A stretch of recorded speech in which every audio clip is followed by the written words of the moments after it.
Well, having been with the department for 33 years and having spent some time in the gang unit, I knew that gangs drove our crime. The challenge was getting every unit to focus on that as well. Typically, you have robbery focusing on robbery, homicides naturally focusing on homicides, traffic focusing on traffic. Well, I turned it upside down. I had folks, respective to their job details, focus on gangs. Everybody focused on gangs. Our CompStat, which is our crime management tool, we met monthly, was designed that way so that anybody that was presenting, we spoke about gangs. And it really paid off the first 3 years because those years was the lowest crime has ever been in Norfolk.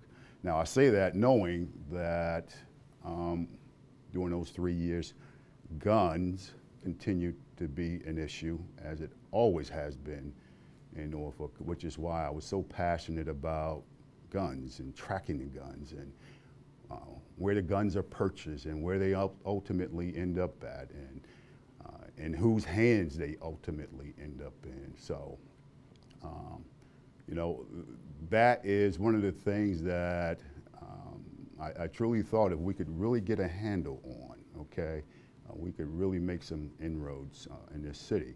But then the pandemic hit and George Floyd, and there were some decisions made internally with respect to discipline that went national, and it just seemed like everything, to include pay, became just a challenge.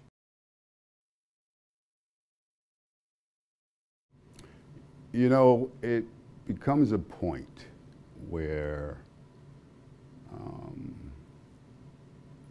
you've done your very best, right? And I can read the tea leaves that my very best would not be good enough.